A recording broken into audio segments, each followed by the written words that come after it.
경제 패권을 두고 다투던 미국과 중국의 갈등이 스포츠 분야까지 확대되면서 트럼프 정부 때보다 미중 갈등이 더욱 심해지고 있습니다.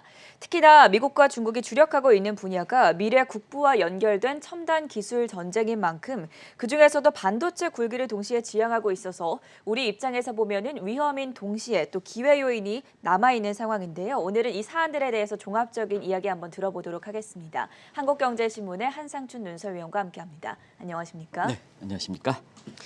바이든 정부의 인프라 확충안이 발표된 이후에 나스닥 지수의 반등세가 돋보이고 있습니다. 이 사안을 중심으로 미국 증시부터 정리해 주시죠. 네, 오늘 전 앵커가 네. 5시 30분부터 방송을 진행하면서 가장 많이 들은 용어가 뭡니까? 캐스터 분이라든가 이런. 미중 갈등이었던 것 같습니다. 네. 네. 아무래도 이 반도체 얘기가 그렇죠. 헤드라인 얘기가 가장 많이 나오는 게 아닌가. 네. 미국의 월가에서 이렇게 보더라도 보통 어조 지수 가지고 그날의 핫한 것을 찾는데요. 사실 반도체 관련된 얘기가 유난히 많이 나와서 그것이 증시에 반영되는 모습이다 이렇게 보시됐습니다. 아무래도 이 내용은 지난주에 초대형 인프라 확충안이 나왔죠. 여기서 이렇게 시청자 여러분들 지적했던 내용은 미래의 국부와 관련해서 네. 전기차라든가 그다음 우주산업 이렇게 반도체 관련된 예산 배정이 유난히도 당초 예상보다 많습니다 하는 이런 내용을 좀 지적해 드렸는데요. 그런 것이 사실 이렇게 사람들 사이에 화제가 되고 그리고 그것이 지금 반영되는 증시 모습이 전개되고 있다 이렇게 보겠습니다. 그래서 오늘도 미 증시는 인프라 확충안에 놓고 주가가 키재기다는 표현을 좀 하더라고요. 네. 이게 이제 저는 증시와 관련해서 잘 몰랐기 때문에 키재기인데 경기의 미국의 경기의 상승에 따라서 지금까지 다우존스 지수 중심으로 해서 이렇게 주가 상승세가 지속되어 왔지 않습니까? 이러는 과정에 첨단 기술주들이 사실 많이 주춤했었는데요. 여기에 주가가 바텀업이 돼서 이렇게 키재기를 키고 오르는 양상을 좀 네. 보이고 있다. 이렇게 보시면 되겠습니다. 증시와 관련된 전문가분께서는 키고르기라는 표현을 제가 제대로 번역했는지 혹시나 잘못 번역했으면 양해 좀 부탁드리겠습니다. 아무래도 이렇게 이렇게 미국의 증시 모습, 사람의 관심사 이렇게 바뀐 것은 인프라 확충 계획에서 바이든 대통령이 주력하고 있는 이런 반도체 굵기 이 모습인데요. 아시겠습니다는 굵기라는 것은 아주 취약한 부분을 육성시켜서 굉장히 선도권을 유지하겠다는 이런 뜻이겠죠. 네. 그러면 굵기하면 대체로 중국에서 많이 사용했던 용어죠. 근데 미국에서 이 반도체 굵기라는 용어가 이렇게 사용되기 때문에 굉장히 중국과 이렇게 충돌이 될 수밖에 없다 이렇게 보시면 되겠습니다. 그래서 미국 같은 경우는 그동안 반도체의 분권화 계획, 설계 능력만 뛰어나고 여기에 따라서 제조 능력은 대만이라든가 경우에 따라서 중국, 한국으로 이렇게 분권화시켰는데요. 이렇다 보니까 사실 코로나 이후에 각 산업에서 아우타키, 자급자족 이렇게 자급자족 체제 그리고 가치 사슬의 피봇을 좌우에 두는 이런 체제가 앞으로 전개될 것이다 하면서 방송에서 피봇 스테이트에서 중심축 이렇게 경쟁이라는 표현을 썼는데요. 사실상 뜻하지 않은 코로나 같은 외부적 충격에 사실 분권에 의해서 재결지식으로 핵심 정장을 하고 나머지는 아웃소싱하면 상당 부분 이렇게 경제에서 조달이든가 뭔가에서 지금의 현대차가 반도체 문제에 조달하지 못한 상태에서 사실 이렇게 어쩔 수 없이 휴업을 한다든가 오늘 뉴스에서 전해주셨습니다는 제너럴 모터스가 그렇죠. 반도체 공급의 차질에 의해서 사실 의지와 관계없이 자동차 이렇게 생산을 못한다든가 네. 이런 쪽의 모습이 나타나거든요. 그런 과정에서 반도체 굵기에서 미국은 설계 능력에 의해서 뒤떨어졌던 제조 능력까지 함께 통합적으로 가져가겠다. 그래서 반도체를 굵기하겠다는 입장이 발표함에 따라서 아시겠습니다는 사실 한 2, 3년 전에 이 방송을 통해서 많이 얘기했던 사항들이 중국의 반도체 자립구 사항인 제조업 2025 계획입니다. 아시겠습니다. 이때는 한국에 대해서 모든 첨단 기술이 앞섰는데 반도체만큼은 삼성전자에 뒤떨어졌다. 시진핑의 굴욕이다. 이렇게 반도체 작업도를 당시에는 70%까지 끌어올리겠다 하는 것이 제조업 2025 계획이었습니다. 시청자 여러분 기억나시죠? 이게 중국의 반도체 굵기, 시진핑의 반도체 굵기인데요. 바이든의 반도체 굵기와 시진핑의 반도체 굵기와 충돌하면서 네. 지금 정치라든가 그다음에 대외적인 관계라든가 이런 쪽에 커다란 영향을 미치고 산업적인 측면에서도 반도체가 많이 들어가 있다에 따라서 자동차라든가 하는 인접 연관 산업에 이렇게 많은 타격을 주고 있는 이런 상황이다 이렇게 됐습니다. 이러는 과정에서 양국의 반도체 굵기에 가장 이렇게 영향을 직간접적으로 영향을 많이 가진 것이 한국의 그렇게 반도체 업체들이죠. 그래서 삼성전자를 비롯해서 한국의 반도체 사업들이 이번에는 충돌 속에 반사이익이 될까 아니면 샌드위치가 될까 하는 이런 쪽의 기로가 돼 있기 때문에 우리 입장에서도 상당히 관심이 되는 대목이다 하는 걸 말씀드리겠습니다. 말씀해 주신 대로 월가를 비롯한 세계의 증시에 이런 미국과 중국의 마찰이 부담이 되고 있는데요. 바이든 행정부가 출범하기 전부터 이미 예정이 되어 있었다. 이렇게 볼 수 있겠습니까? 우리가 바이든노믹스가 이렇게 하면서 일부 통상의 전문가 관련된 교수들께서는 사실 트럼프 정부의 이렇게 이기주의 국수주의에서 바이든 정부는 다자체로 가기 때문에 미중 마찰을 포함해서 이렇게 세계 교육 환경이 개선되겠다 하는 이런 쪽의 조찬 강의도 저도 들었습니다는 이 방송을 통해서는 다자 채널로 해서 세계 교육이 증대하지만 미국과 중국의 경제 패권 맡음은 이건 뭐 어느 대통령이든 간에 통수권자의 책임이기 때문에 바이든 정부 시절에도 미중 간 마찰은 경우에 따라서는 더 강화되지 않겠느냐 하는 그 교수분의 입장을 반대적인 시각으로 시청자 여러분께 말씀드린 적이 있습니다. 또 한 가지는 미국을 한번 보면 한국 정부는 좀 꼭 좀 생각해 보시기 바랍니다. 뭐든지 국가 권력과 기업 권력이 있는 거거든요. 그래서 뭐든지 그 대외 정책의 효과를 보려면 먼저 국가 차원에서의 대외 정책을 가기 위한 이런 구축을 협력을 구축해야 됩니다. 네. 그리고 나서 마이크로적인 측면에서 기업도 같이 가는 이런 체제를 구성해야 되거든요. 우리 입장에서는 이렇게 우리가 얘기했던 안미 경중 이렇게 해서 안보는 미국에 네. 그다음에 경제는 중국에. 중국에 이건 문재인 정부의 대정책이죠. 그런데 지금의 우리 기업들 보면 원중 친미 그래서 중국과 멀려고 미국과 친하게 되는 이렇게 하면 안 되는 겁니다. 이건 콩가루 집안이죠. 이건 콩가루 집안이죠. 근데 미국 같은 거 한번 보겠습니다. 국가와 기업 간에 서로 일치하는 대외 정책의 모습이 나타난다는 네. 얘기입니다. 그런 측면에서 바이든 정부가 대외 정책에서 일적으로 이렇게 보는 것은 사실 국가적인 측면에서 이런 반도체 구상을 굵기를 가져가기 위한 전제 조건의 이 정책을 일단 깔아놓고 있다 이렇게 보겠습니다. 반도체 굵기와 관련된 전쟁을 할 때 이렇게 얘기하시는 분 입장에서는 반도체 관련해서 효과를 보는 게 중요하기 때문에 이런 문제를 좀 더 중요하게 이렇게 검토해 주실 필요가 있다 하는 것을 말씀드리는데요. 일단은 지금 자 G7 보고너죠. 그래서 올해 그 6월달에 오늘 그 6월달에 대면 회의에서 네. 영국에서 G7 회의에 바이든 대통령이 이례적으로 또 유럽과 관련된 입장에서는 바이든 대통령이 사실 참여하죠. 이런 모습들이 우리 한국경제TV의 캐스터분 중에서 발빠르게 전해주는 모습을 이렇게 볼 겁니다. 그래서 서방 선진 7개국 간의 약화됐던 채널을 좀 복구시키고 그다음에 대서양 동맹을 통해서 미국과의 그 전통적인 관계를 유지했던 유럽을 좀 복원시키는 그리고 사실 그 아시아 국가들 입장에서는 이 EPN 경제협력 네트워크를 통해서 인도를 중심으로 해서 원래는 한국이 돼야 되는데요. 한국이 아직까지 중국을 이렇게 성화하기 때문에 인도를 중심해서 자 이런 구축하죠. 이런 과정이 사실 실질적으로 나타났던 것이 지난번에 위구르 문제. 네. 위구르 문제는 중국의 그 국경 주변의 인권 탄압 문제죠. 그렇죠. 인권 탄압은 보편적 성격을 갖고 있지 않습니까? 인권 탄압은 사실 보편적 성격을 갖고 있기 때문에 유럽도 그동안 독일이라든가 프랑스를 중심으로 해서 중국에 갔던 문제, 경제적인 면에서 갔던 문제에서 이 보편적 문제니까 입장이 자연스럽게 미국 쪽으로 이렇게 갈 수 있는 또 국민의 저항이 없고 인권 문제라는 건 보편적성을 갖기 때문에 그래서 사실 그 위구르의 인권 탄압 문제를 관련해서 유럽이 처음으로 1989년 이때도 천안문 사태 인권 문제죠. 그래서 이때의 그 대중 제재에 동참한 이후로 처음으로 동참에 나섰다. 그래서 국가 간의 연계 움직임이 이렇게 나타나고 있다 이렇게 네. 보겠습니다. 이런 가운데 시진핑도 자 미국이 국가 간의 동맹에 그러다 보니까 여기 입장에서 러시아라든가 북한과 같은 이런 국가 간의 동맹 체제에서 일단은 국가 차원의 경제 패권 다툼을 위한 연계 움직임이 나타나고 있는 이런 상황이다 이렇게 보겠습니다.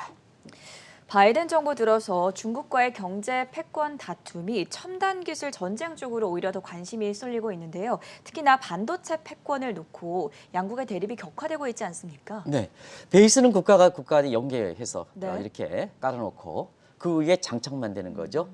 기업의 그 활동에서 동일한 각도에서 양강 그 네트워크 체제의 경쟁 체제로 가면 되는 거죠. 그래서 지금 상태에서 많은 기업 간에 경제 패권은 지금보다도 향후의 문제이기 때문에 미래 그 국부 싸움과 관련된 미래 국부에 직결되는 첨단 기술 논쟁이 여기에 붙이는 거다 이렇게 됐습니다. 그 기반 위에 붙이는 거다 이렇게 됐습니다. 네. 그런 과정에서 인프라의 확충 계획에서 우리가 이 문제를 좀 많이 지적했습니다는 전기차 육성하는 문제. 이 전기차 육성하는 문제는요 효율성을 측면에서 테슬라를 육성하겠다는 얘기는 아닙니다. 왜냐하면 GM이라든가 이런 그 전통 자동차는 제조 부활과 전기차를 하고 효율성 측면에서 디자인이라든가 이런 게 이미 잘 그 준비되어 있기 때문에 네. 테슬라를 육성하는 것보다는 그게 빨리 가져갈 수 있는 방법이죠. 그래서 제조 플러스 전기차 육성이기 때문에 어떤 분 테슬라 얘기를 하고 있는데요. 그렇지 않다는 걸 말씀드리겠습니다. 여기에 사실 우주항공과 같은 미래 국부를 집중적으로 육성하겠다 하는 것이 결과적으로 보면 사실 인프라 확충 계획의 첨단 기술 관련된 육성 계획이다 이렇게 보겠습니다. 그리고 여기에 그 우주항공이 되다 보니까 지금 같은 종이화폐 리겔 텐더가 좀 안 되니까 비트코인과 같은 가상화폐 정도도 바이든 대통령은 사실 그 앨런이라든가 파월 입장에서는 가상화폐에 부정적이지만 바이든 대통령은 가상화폐에 우호적입니다. 그래서 네. 비트코인 가격이 올라가는 거거든요. 그런 측면에서 이 내용을 어제와 한국경제TV의 오후 세션에 이렇게 봐서 락퀴즈라는 이 디지털 통화의 그 전문가, 저는 그 세션을 이렇게 좀 관심이 있어서 가서 지켜봤거든요. 네. 서울대학교 그 정영록 교수가 이게 주관해서 개인적으로도 KF에 같이 근무했었던 분인데 주관해서 성균관대학의 그 안유아 교수 다들 아시죠? 같이 해서 이렇게 봤는데요. 그때도 락퀴즈 교수님이 통화점 전문가분께서 그런 문제를 지적한 것은 그 세미나에 참여했던 분은 잘 아실 거로 이렇게 생각됩니다. 여기에 사실 미국이 이렇게 치고 나오다 보니까 결국은 견제에 들어갔던 것이 시진핑이죠. 그래서 전기차에 대해서 상징격이 테슬라니까 테슬라에 대해서 집중적으로 견제에 들어갔던 것이 지금 한 최근에 일주일 사이의 모습이죠. 그래서 통제력이 강한 군인과 공무원의 테슬라라든가 이런 것을 사용하는 것을 이렇게 견제하는 이런 상태가 되는 상태에서 사실 이번 주 들어서 바이든이 첨단 기술 육성은 그 뿌리가 반도체에 된다. 심지어는 반도체 관련해서 미국에서는 여야는 죄송합니다. 공화당과 민주당이죠. 네. 민주당의 여야의 공동적인 차원에서 법안까지 반도체 관련 육성 법안까지 육성시키는 겁니다. 이 법안까지 육성시킨다는 것은 일회성이 근처하지 않는다. 내가 집권하는 기간, 그다음에 그 이후에도 반도체 관련해서 지속 가능하게 성장하겠다. 그래서 사실 설비 능력과 함께 제도 능력까지 완수업으로 완전히 키우겠다는 이 입장을 이렇게 보이는 거다 이렇게 보겠습니다. 조금 더 구체적으로 살펴보자면 바이든 정부가 추진하고 있는 반도체 굴기 구상은 어떤 내용들이 담겨 있습니까? 네, 대체로 쿼드러플, 이 세 마리 마녀가 움직인다 해서 쿼드러플에 네. 시청자분이 굉장히 익숙한 용어인데요. 바이든 정부가 법안 입안을 통해서 사실 그 반도체를 육성하는 계획은 이렇게 쿼드러플 구상이다 이렇게 됐습니다. 그러면 쿼드러플은 뭐냐 하면 퍼스트랙이 있습니다. 지금은 설계는 미국이 이렇게 앞섭니다는 제조 능력은 대만까지 포함하면 중국이 굉장히 앞서는 상황이거든요. 그러면 이제 이쪽부터 먼저 견제를 해야죠. 견제를 하는 상태가 지금까지 나오고 있다 이렇게 됐습니다. 이 견제하는 방안은요. 미국의 통상법에서 지금 한국도 230조를 넘어 강화하면 안 된다. 왜냐하면 남한과 북한이 이렇게 대립된 상태에서는 안보 문제가 굉장히 치중하기 때문에 안보 문제와 관련된 미국의 통상법 232조를 강화하면 네. 한국도 굉장히 타격을 많이 받습니다. 미국의 통상법을 잠시 좀 말씀드리겠습니다. 제가 키예프에 있을 때 그때 당시에는 북미 제도과장이었고 나중에 노무현 정부 때 경제부총리였던 권오규 과장이라고 있습니다. 아마 잘 아실 겁니다. 그리고 지금은 아마 간동대인가 가 계신 걸로 알고 있는데요. 밴더빌트에서 공부하신 김남두 교수님과 같이 이렇게 이 문제를 검토할 때 미국의 통상법 시리즈가 있습니다. 미국의 통상법 시리즈 일반적 통상 201조가 있고요. 안보와 결부된 이 문제가 많이 나올 거로 이렇게 보기 때문에 조금 좀 설명드리겠습니다. 232조가 있고 그 다음에 시청자분이 많이 이렇게 해는 트럼프 정부 때 슈퍼 301조가 있는데요. 그 전에 301조 시리즈 중에 슈퍼 행정면에서 발동하는 슈퍼 301조가 있습니다. 그리고 지적재산과 관련된 스페셜 301조가 있습니다. 이 문제가 앞으로 여러 각도에서 나올 가능성이 높기 때문에 사실 이 문제를 얘기하겠는데요. 바로 자 슈퍼컴퓨터 아까 슈퍼컴퓨터 관련된 6개사를 중국에 제작했다는 거 아니겠습니까? 네. 그런 과정에서 반도체 칩이라든가 이런 쪽을 사용하는 문제는 안보와 결부되어 있다는 얘기입니다. 작은 정PD께서 이렇게 자막을 좀 계속 보여주시기 바랍니다. 가장 중요한 내용이기 때문에. 자, 그래서 일단 중국이 이러한 지금 치고 올라오는 것을 견제하기 위해서는 안보와 관련된 미국의 통상법 232조를 활용해서 중국의 추격을 견제하겠다는 얘기입니다. 이 견제를 바탕으로 해서 사실상 미국이 굴기를 해나가면 되죠. 그런 과정에서 가장 중요한 것이 지금은 세계는 하나다. 국경이 필요 없다. 세계는 하나다. 하는 입장에서는 경제적 측면에서는 레벨 플레이닝 필드이기 때문에 자 국가가 그 평평한 운동장에서 중심축을 어디 꼽느냐. 이게 네트워크망의 중심축입니다. 그런 측면에서 반도체와 관련된 가치 사슬을 미로 재편하겠다는 얘기입니다. 네. 과거와는 좀 다르죠. 과거는 자 핵심 역량, 설계 이외에 나머지 제조 능력은 분권화시켰습니다. 근데 지금은 집중화시키겠다. 가치 사슬의 중심을 미국으로 두겠다 하는 입장입니다. 그리고 이렇게 되려면 동맹가가 되니까 두 가지 각도가 있어야 됩니다. 세 번째 출액은 반도체 관련된 국제 규범화가 됩니다. 안보와 관련돼서 중국에 대해서 안보 문제에 대해서 위협하고 북한에 대해서 안보 문제에 관해서 반도체 위협이 되면 이게 미국에 단독적으로 하면은 이렇게 사실 추진력에서 좀 문제가 있을 수가 있거든요. 그래서 반도체 관련된 바세나르 협정의 규범화가 이게 반도체에 특이하게 되는 겁니다. 네. 그럼 이제 바세나르 체제가 뭘까 하는 측면은 자 인류에 반하는 핵무기라든가 그 다음에 재래식 무기라든가 이런 것을 국제 간 거래를 방지하는 게 사회주의 체제든 민주주의 체제든 자 인류 공영 차원에서 인권을 이렇게 되는 차원에서 요게 협약했던 게 바세나르 체제입니다. 네. 그래서 요 바세나르 체제는 과거 노무현 정부 때는 자 임금을 위해서 노와 사와 정가 합의하자 요 바세나르 협정입니다. 요거와 요걸 헷갈리는 사람이 있어가지고 제가 구별하는 겁니다. 요건 재래식 무기, 핵무기, 생화학 무기를 요건 뭐 사회주의 체제든 공산주의 체제든 이게 이렇게 되면 다 죽는 거 아니겠습니까? 요거를 방지하기 위해서 바세나르 체제를 규범하겠다. 어떻게 반도체 관련된 규범하겠다. 반도체를 저기 일주의 산상무기인 이런 미사일에 이렇게 들어갈 때는 전혀 이렇게 오늘 미사일과 관련돼서 중국의 제재 조치가 바로 그런 각도에서 들어간 겁니다. 그 뿌리를 좀 잘 이해하실 필요가 있다는 걸 말씀드리겠습니다. 우리나라의 언론들도 그런 대목을 좀 해서 연계해서 해야 되는데 느닷없이 중국의 슈퍼컴퓨터 관련된 6개 업체를 규제하겠다. 그러면 근거가 뭐냐? 네. 근거가 뭐냐? 이런 적을 좀 공부하는 자리를 자십사 하는 것을 말씀드리고요. 네 번째는 결국은 뭐냐? 국가 동맹이니까 그 밑에 차원에서 삼성전자 미국의 회사에 이렇게 네트워크 체제를 구축하겠다는 얘기입니다. 아주 정밀하게 나오는 거죠. 네. 정밀하게. 그래서 이것이 정권과 관련 없이 계속 추진해야 된다. 왜냐?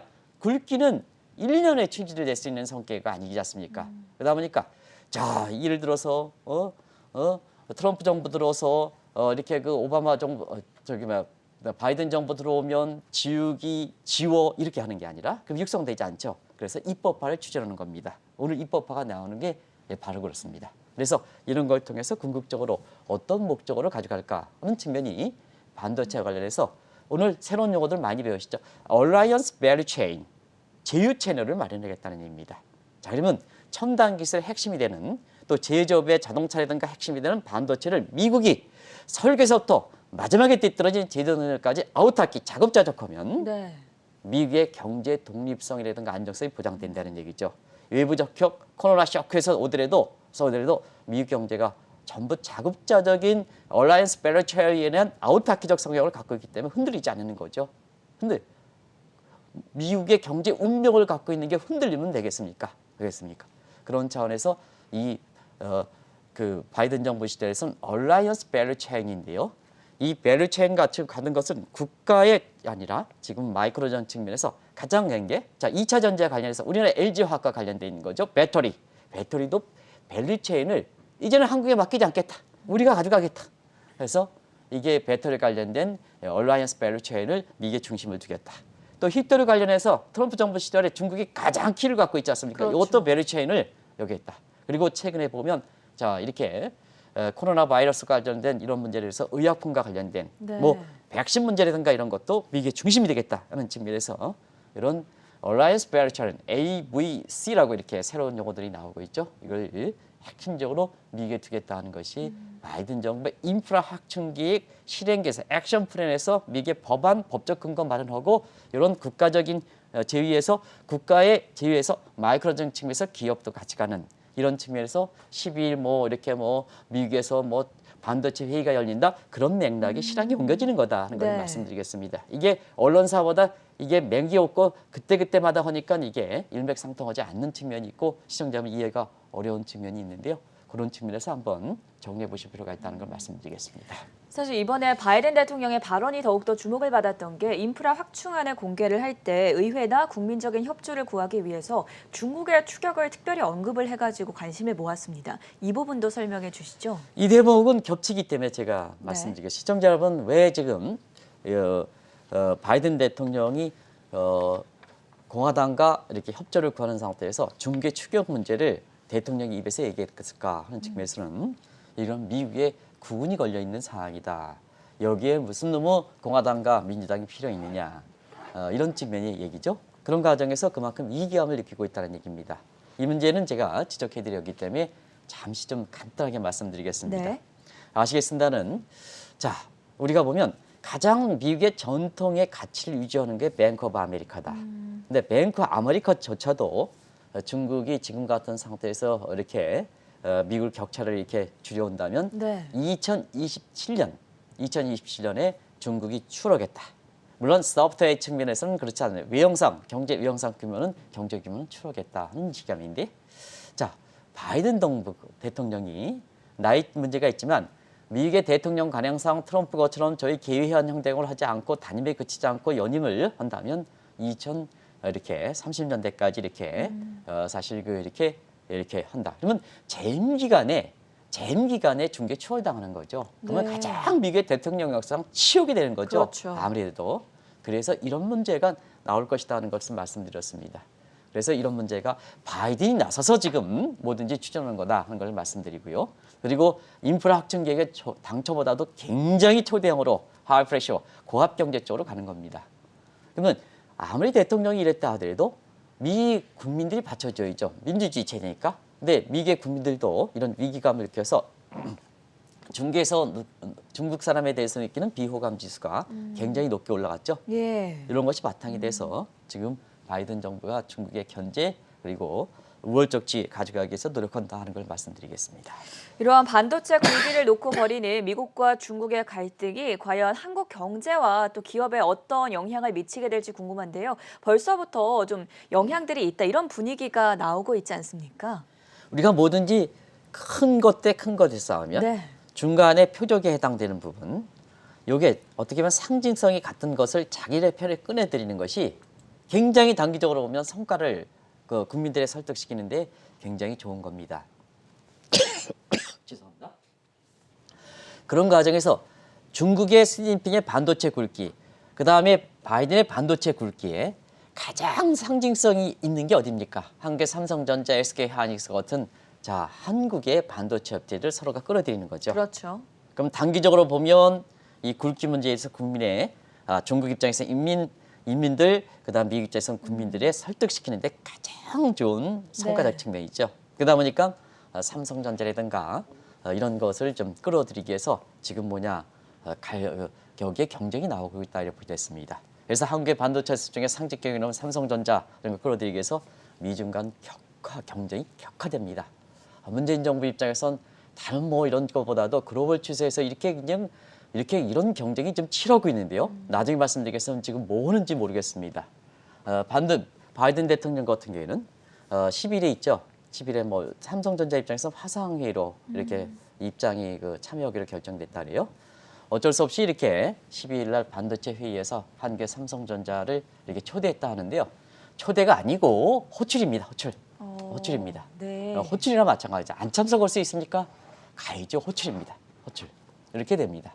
그리고 나서 미국 내 반도체 생산 기지라든가 증설하고 추가 투자를 아마 독려하지 않게 되냐.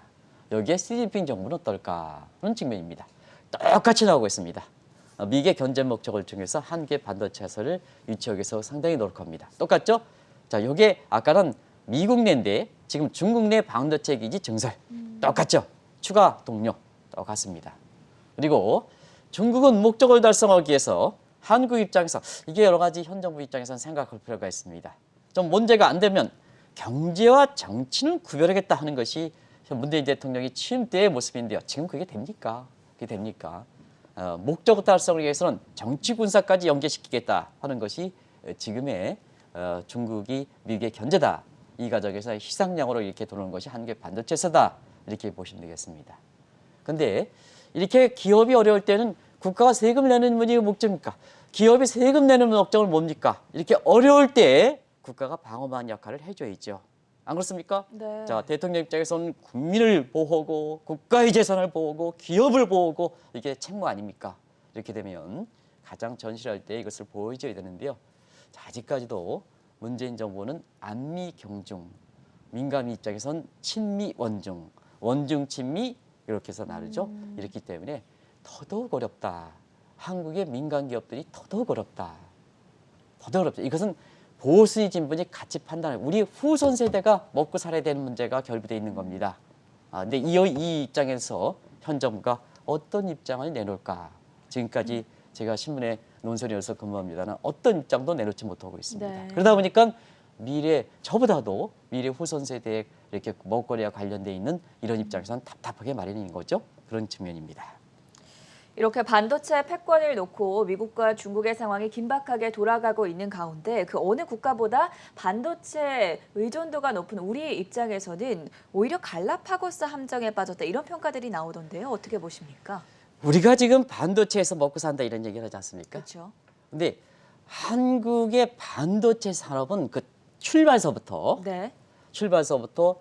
경제 패권을 다투기 위한 미국과 1980년대는 이제 일본이 굉장히 이렇게 경제 패권을 네. 올랐죠. 이런 상태에서 한국의 반도체 산업의 생로병사는 아직까지 사까지 가지는 않고 있습니다는 이런 모습은 전부 경제 패권의 협정 문제와 결부돼 있다. 그렇기 때문에 지금 미중 간에 이렇게 반도체 관련된 패권에서 우리 입장이 굉장히 중요하다는 얘기입니다. 발빠르게 대처할 필요가 있다는 얘기입니다. 한번 보겠습니다. 한국의 반도체가 왜 태어났는가 하는 것 같아서 보면 1980년대에는 미국과 일본, 특히 일본의 막강한 제조업 경쟁력, 그때 써니라든가 패나소닉이라든가 이런 쪽이죠. 네. 아마 조랭커께서는 그때 나이가 어리시기 때문에 그렇습니다는 그때는 있는 사람들이 한국에서 있는 사람들 그 자녀분들이 패나소닉 이거 워커맨 이거 이런 과정에서 미국과 그 다음에 일본 간의 반도체 경쟁이 있었습니다. 그래서 그것을 타협하기 위해서 한편으로는 1985년 프라자 협정이 나왔고 그다음에 이거 엔화가 강세를 가야 일본의 반도체 같은 경쟁력이 떨어지는 상태에서 사실 미국이 이렇게 일본을 견제할 수가 있죠. 이게 미일 간 반도체 협정입니다. 미일 간 반도체 협정이니까 자 그때의 제조 능력을 중심으로 해서 우리가 소위 메모리 반도체죠. 이 반도체 중심으로 해서 이렇게 사실 육성했던 것이 한국의 반도체 산업의 태동이나 마찬가지입니다. 네.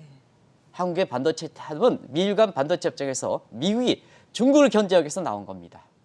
그리고 한번 보면 쭉 지서 한국의 반도체 산업이 육성됐죠. 이런 과정에서 중국이 제조업 2026 CGP 정부에 대해서 한국의 반도체 산업을 추월하겠다. 이게서 중국이 이거 추계를 했습니다. 이때 한국의 반도체 산업이 그나마 중국에 대해서 우위를 지키는 것은 트럼프 대통령이 중국의 반도체에서 집중적으로 견제시켰거든요. 여기에 한국의 반도체 산업에 계속해서 유지했던 배경도 있다 이렇게 보게 됐습니다. 자, 근데 이번에는 서로가 끌기 나눠서 있습니다. 서로가 미국도 한국 끌어가고 중국도 한국 끌어갑니다. 종전의 입장과는 다르다. 자, 한국이 어떻게 그 민간 기업의 삼성전자라든가 아니면 자 국가적인 측면에서 어떤 입장을 취하느냐가 사실 이번에는 반드시 반사익만 누리진 않을 것이다 하는 것이 지금의 이렇게 상황이다 하는 걸 말씀드리겠습니다. 바이든 정부 들어서 새롭게 전개되는 미중 간 마찰에 우리나라는 중간자적 입장에 서 있습니다. 과연 어떻게 대응을 나가야 할지 그리고 재테크 차원에서는 또 어떤 투자 전략을 세워보면 좋겠습니까? 사실은 이런 그 과정에서 우리가 보면 일전서부터 네. 우리가 중국의 북한과의 생각해서 현 정부 들어와서 중국에 이렇게 쏠려 있는 경제 관계는 하루빨리 좀 이게 서로가 최소한 균형을 유지할 필요가 있다. 미국과 균형을 유지할 필요한 것을 누차 말씀드렸습니다. 사실 그렇거든요. 이 문제가 이렇게 굉장히 중요한 것은 죄송한 말씀입니다는 과거 이건희 삼성전자 전 회장께서 자 앞으로 이런 문제에 대해서 예견해서 이 문제를 입장을 전제하지 못하면 한국의 샌드위치 이론이 걸리겠다 하는 것이 시청자 여러분도 잘 아실 겁니다. 근데 공교롭게도 지금 상태에서 이런 그 이건희 전 회장의 예언이 이렇게 들어맞는 상황에서 네. 자 한국의 현 정부는 어떤 입장을 취하고 있습니까? 여러 가지 이유가 있을 겁니다. 근데 위험상 나타나는 거 보면 자 이건희 이재용 부회장은 지금 이렇게 구속돼 있는 상태입니다. 의사입니다. 많은 이게 되죠? 그런 과정에서 자 대외적인 측면에서 정부 입장에서는 아직도 이렇게 안미 경중 이렇게 되고요. 민간 차원에서는 어쩔 수 없이 먹고 살아야 되니까 결국은 친미 원중 이런 체제로 서로 불일치되고 있습니다. 그러다 보니까 자 국제 간에 이게 미중 반도체를 놓고 이렇게 벌어지는 이런 문제에 대해서 현 정부가 입장을 거의 묵묵부답이다 보니까 자 이런 입장을 모르는 게 아닌가 하는 측면에서 이 갈라파고스 함정에 빠져 있다. 지금 전 세계에서 가장 먼저 가장 많이 반도체 관련해서 논의되지 않습니까? 근데 한국은 반도체에서 먹고 사는 국가 아닙니까? 여기에 패권 다툼인데요. 우리 입장에서는 발빠르게 대처해야 되지 않습니까? 지금 뭐냐 홍남기 부총리께서도 뭐 서울의 아파트 공급을 위해서 대못을 쳐 이런 입장이 아니지 않습니까? 지금 세계적으로 보면 한국이 삼성전자 이래 서 삼성공학 이렇게 표현했던 것이 사실 우리 경제의 지금의 모습인데요. 지금 이 문제 관련해서 지금 뭐냐 법안도 설립하고 모두에서 개혁벌이인데 우리 입장에서는 뭐가 되십니까? 경제부총리 입장에서는 이 얘기 좀 하셔야 되지 않습니까? 대통령이 못하면 경제부장이 있지 않습니까? 새로운 거 이렇게 서울시장이 바뀌었다고 해서 서울시장 자체적으로 뭐 주택 공급 못하겠다 하는 대못을 치는 이런 쪽의 정책 모습 가지고 어떻게 생각하십니까? 어떻게 생각합니까? 아무튼간에 이런 입장에서 최소한 민간 사이드와 그다음에 정부 사이드의 대외적인 정책에서 일치를 미국이 자 국가와 동맹 체제를 구축한 상태에서 마이크로적인 측면에서 기업 간의 연대 책임을 서로 조화롭게 매칭시켜서 하는 이런 정책으로 가는 입장에서 보면 우리 입장에서는 최소한 정부가 같은 나라의 정부가 같은 나라에 소속되는 기업 간에 서로 입장차가 이렇게 나는 이런 문제는 좀 이렇게 그것이 어떻게 진보라든가 가치라든가 이게 필요합니까? 우리 미래 세대를 위해서는 그거는 좀 해주셔야 되지 않습니까? 지금이 그런 과정에서 말씀을 드리는데 그러면 우리 국민들 입장에서는 이렇게 하면 재테크 차원에서 많이 말하는데 이게 주식에서 오물딱조물딱해서 한 주 이렇게 모여서 이렇게 되는 것보다는 자 앞으로는 미국이 자 제라멜스 길도 오늘 얘기했죠. 미국의 그 증시가 앞으로 30%가 여력이 있다. 즐겨라. 또 JP 모건의 회장인가요? 다이먼 회장인가요? 미국 경제 골드락스가 온다. 그렇죠. 이런 얘기죠. 반도체 이 관련이죠. 그래서 일전에 말씀드렸다시피 미국의 경기와 관련된 민감주와 함께 사실 미국의 그 인프라 계획에서 중국의 경제 패권들에서 법안까지 임명해서 앞으로 지속 가능하게 육성을 듣고 있는 반도체 굵기와 관련된 이런 업종들의 관련주, 특히 반도체 장비 관련된 이런 쪽에 이렇게 종목들이 많이 부각될 가능성이 있죠. 근데 이제 개별 입장에서는 해외고 그다음에 개별 종목은 여러 가지 그때그때 흐름에 따라서 경제 패권이니까 어디가 밀리냐 어디가 하느냐에 따라서 주가가 흔들리니까 개인 차원에서는 보면 우리가 반도체 하면 시청자 여러분 어디입니까? 반도체에서 미국의 필라델피죠. 그래서 필라델피아와 관련된 반도체 ETF 상품들. 아까 우리가 그 케이스가 전 케이스께서 에너지라든가 마리아나 같은 ETF 요새 대세겠죠. 그래서 개별 종목의 매력이 있다 하더라도 이것이 그때그때 흐름에 따라서 사실상 이렇게 변동성이 되는 상태에서 스트레스가 많다 보니까 이런 것을 종합적으로 쉽게 접근할 수 있는 미국의 반도체 필라델피아 반도체 ETF 같은 이런 상품들이 자 중장기적 암벽에서 가장 이렇게 사실 이렇게 유망하지 않겠나 이렇게 네. 보고 있습니다.